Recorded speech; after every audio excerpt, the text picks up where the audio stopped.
Ladies and gentlemen, boys and girls, I firstly must apologise for not uploading for a while. I have kind of sucked, mainly because I've moved house and such. But no matter, I'm here on the TKON server, and today I just want to kind of talk about making a server. A bit meta game, you know, being on the server and making a video about it. But nonetheless, I felt, you know, the past 5 months we've been running this damn server, and we've learned a lot of things and how things should be done when running a server, and what's best for all the people involved. And you know, what's the point of just learning all these things and not telling the world? I think it's a good idea and a good time to make a video on how to make a Minecraft server in 2019. Right, okay, so here we are in, believe it or not, Microsoft Word. A lot of people could be like, why the hell is Oon in Microsoft Word? We're trying to make a server, not an essay. Well, in fact, when you're making a server, it really does help to outline a couple of goals in what you're going to do. Why? Because whatever you do on the server is basically going to come back to these goals. And a lot of people are like, oh, this is such a stupid idea, man. I came to this video, what's the point? I know how to make goals, but you know, a lot of people don't do it, and I've made servers that haven't done it, and then you kind of start adding things to it, and you're like, oh, this is cool, this, add that, this is cool, add that, and then basically you miss the whole point of the core of your server, and then you just end up with some generic thing that does 50 different things and actually doesn't serve the need because you've not outlined what the goal of the server should be. Alright, so goals should kind of look like, they're the wrong server goals. Goals should kind of look like this. They should be, you know, in the case of the TKON server, I want it to be competitive. I like to play a lot of PvP servers. I like to do lots of different, you know, action sort of things. But, you know, a lot of servers, they're not catered towards that. So with the TKON server, I wanted to cater towards maybe not PvP all the times, but competitive. You know, you want to get into the server and be like, oh, these are the people, and I want to be top dog. That adds flavor to the game, and that's kind of what I wanted to bring. Reliable. It's annoying when you're trying to join a server and it's always down, or they flake after 3 months and 4 months, and you've built a base, oh, it's really good, and you log in one day and it's closed. That was the other thing I was really pissed off with. And lastly, corruption free. The amount of servers that have sold base coordinates, you know, just been really shady, been really about the money and all that sort of thing, absolutely has ruined my Minecraft experience for lots of different servers. So these were like the 3 goals, and these goals might be different depending on who you want to make a server for, and you know, what's your personal experiences. But ultimately, write your damn goals down. Secondly, you know, friends, you can't do everything by yourself. And I have tried again to, you know, it's like, oh, I'll build an entire world and it's gonna have loads of bosses and stuff and dungeons people can fight through and crawl through. It's just way too much work. Like, you know what I mean? You got girlfriends, you got real life stuff, and if you know, okay, so maybe you can do everything. But then you spend 6 months just doing so much until the point where you're literally burnt out because you're working so hard that you can't have any imaginative ideas, and you don't have that flexibility to just enjoy the game. So you need a team basically, right? So message your friends, message the people you played the game with, like, hey, I'm thinking of joining the server, what do you think? Right, you can have this position, and make sure people, your idea, think, you know, people who work, alright, will they work in this scenario? Maybe they're good players, but are they good admins? That's another conversation to have. But you know what, you know, all these things, you don't want to buy the server and then have to figure it out and then go, actually, it's never worked, and then close the server, because you just invested a bunch of money that you're going to throw down the drain. And there's so many people who try to make, you know, these really big server types like factions and mini games and prison. You just got to look at the competition out there. You got Hypixel. Look at the number of people that are on Hypixel right now. It's ridiculous. The Hive, again, 2,000 people. When you start a server, there's no chance of you even being able to keep up unless you've got, you know, back-ins with YouTubers or some other kind of like system to get a lot of people in immediately. If you're starting from scratch, do not even attempt these times. You know what I mean? These guys have been around for ages. They've got the staff. They've got the money behind them. You're going to really basically struggle. And it's for that reason I basically just say don't even bother with these types.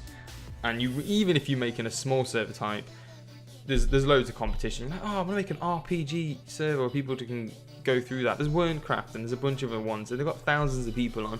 You got to think like, what is going to bring people to the server? Why play this, you know, low populated server over a really big populated server? You know what I mean? There's got to be some kind of niche. So really figure that out. And that's not something I can kind of tell you for you. You got to figure out the hole in the market, right? Because if you find that, you're doing well. And look, even CubeCraft, 2,500 people, god damn.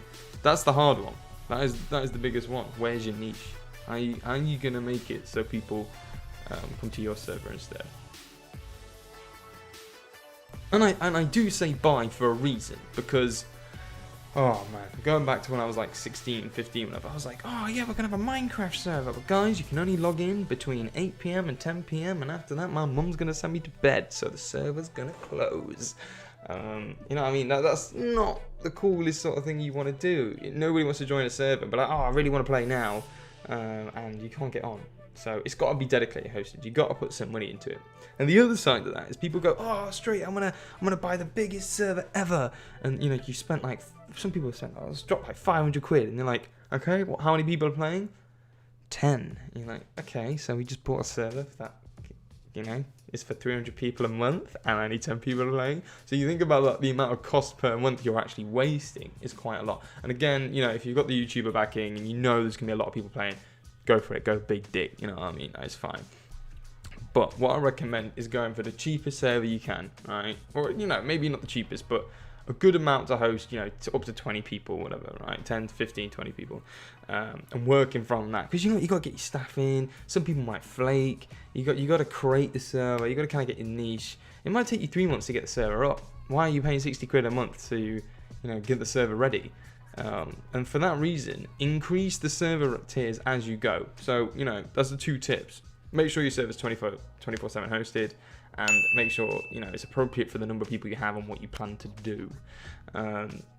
Lastly, what I would say is that, of course, most servers are going to want to earn money back.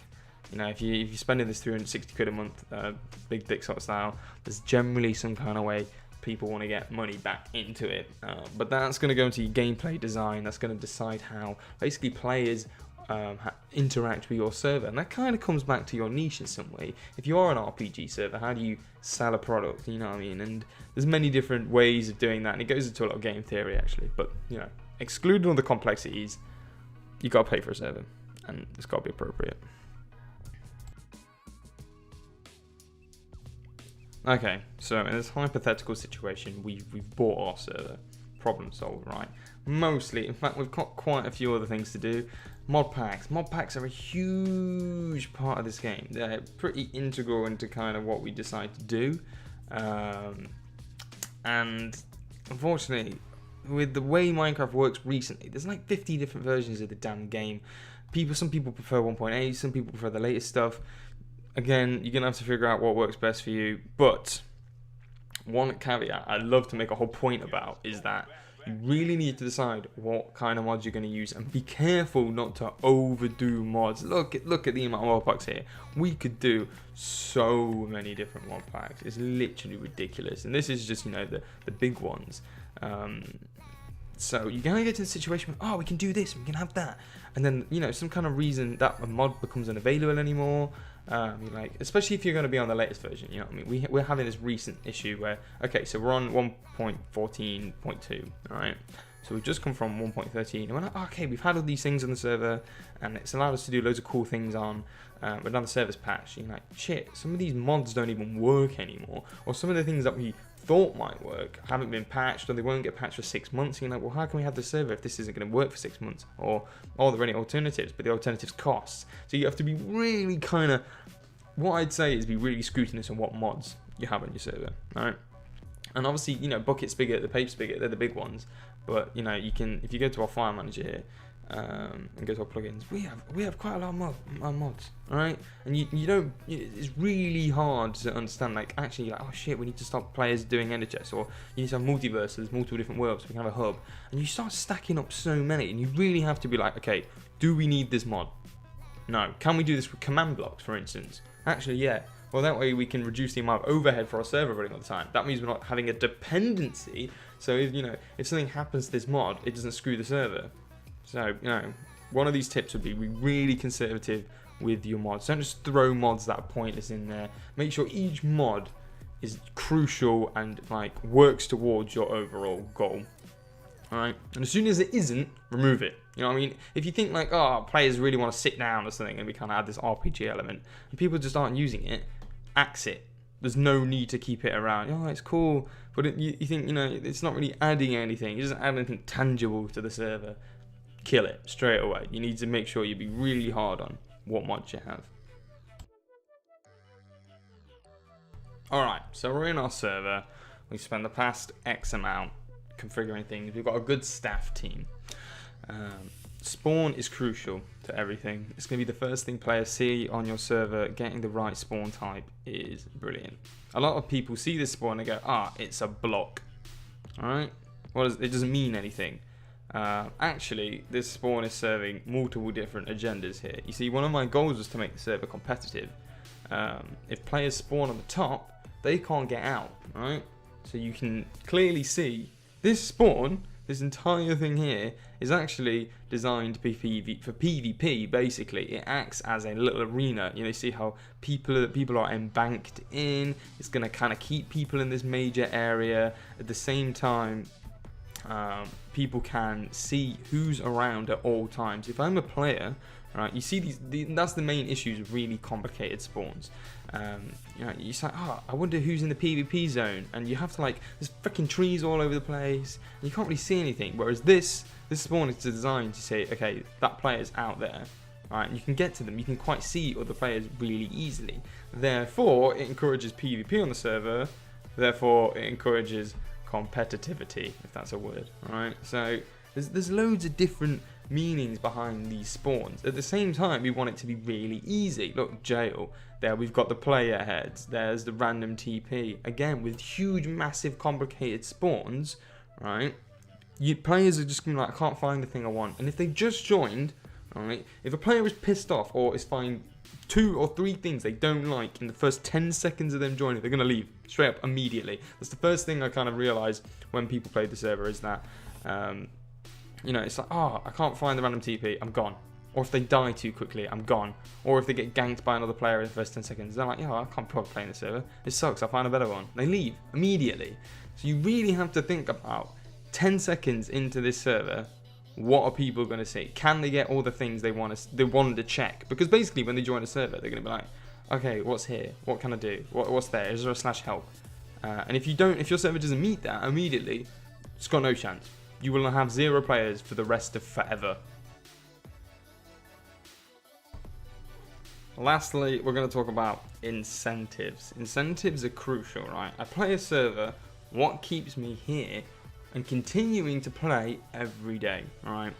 A lot of things like Minecraft, they can get dry really quickly. They're really fun to begin with, and then they dry up quite quickly after. So one way, you know, many servers do this is through votes, right? Votes are crucial because there's so much competition on a server. 1, you need to be unique, and 2, you need to have these kind of incentives to vote. So what we do, like most of the servers, we have these coins that you get rewarded for voting. So if you type in /vote, I go to the voting site, they vote, and basically that advertises our server, makes it more likely other people to join. But at the same time, gives you these coins, tkoins we call them, because TKON server, tkoins, right?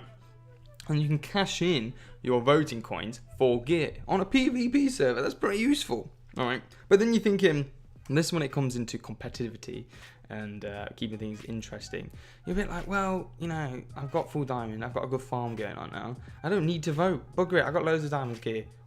You're like, crap, that's a whole player. That's 4 votes a day that player is missing, right? And then you times that by a week. That's a lot of votes. That can make a lot, which then makes more or less people join, which makes, you know, the server more dry, and you have this whole chain of problems caused from that. So what we did is like, well, we made items that you can only get from voting, right? Like amending, unbreaking 5 elytra. Normally, unbreaking 3 is anything. But at the same time, right, we're not breaking the PvP of the server. It's still an elytra at the end of the day. It doesn't give too much of an advantage, right? An infinity mending bow. You can't make this stuff normally, right? That's a really cool, useful bow to have, right? 45 coins, that's 45 votes they're going to have to do. So even if you have got, you know, an infinity bow, you're like, crap, this bow's infinity and mending. Therefore, I vote. Again, mending on a shield and breaking 5. Really useful. In fact, that's got some use in PvP as well, actually. And it's even worse to just have day-to-day things. Like, you know, cool pickaxes, endgame swords and stuff like that. Maybe not the best gear, but useful to keep people voting and keep the server going. And you know, it's good for PvP because then more people can have access to these PvP tools, which encourages PvP, so the PvPers are happier because more people are engaging in that. And it's those sort of decision makings that are going to make your server. Ultimately, we wanted a competitive PvP server. So what did we do? We kept small borders. What's the point in having a server that has a really massive border size? Because nobody can find each other's bases, the raiding never happens, the griefing never happens. We wanted to ensure that, but you need to make sure your server decisions reflect your goals. Alright, key stuff.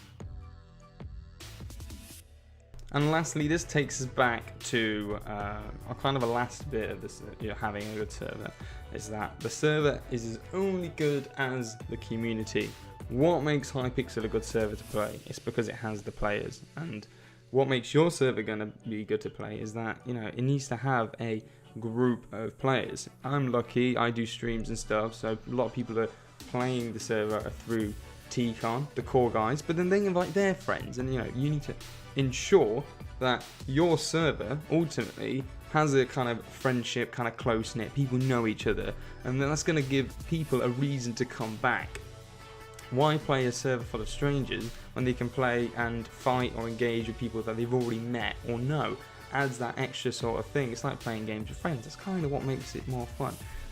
In this case, you know, we realised actually people were getting a bit divided. People were getting, the PvP was getting too much. It was getting a bit too heated, a bit competitive. So what we did was we opened up a single multiplayer server. Everyone basically, instead of everyone being on PvP, everyone is now working together on a server. There is no PvP, well, unless it's like they're accepted. Basically, everyone has to build and, you know, plays Minecraft, but it's the complete opposite now. So they've gone from massively PvP, engaged, competitive, to let's go build a house and live together. And then you this part of the SMP world has built this community for us. It is, oh, let me just trade this, and people start to speak to each other. They're on voice chat at like 1 o'clock in the morning. That is what makes a server. That's what makes it fun, and that's what keeps people ultimately still playing. And yeah, we're a competitive PvP based server, really. We have, you know, events and special stuff like that, but SMP was a major hit for us. People people loved it. They loved being able to just build, and you know, people like PvP, but ultimately it's like, oh, okay, I'm a bit bored of this now. It'd be cool if I could have a base, but I really like these players, so that's really annoying. So either they get all your players and leave, or, you know, I mean, they're just not enjoying themselves. So having this SMP part, having community-focused activities was really good. Some of our events was basically everyone on the server versus mobs, so that people are on the same side. And, you know, pitting everyone against each other is good for some parts, but it doesn't always work.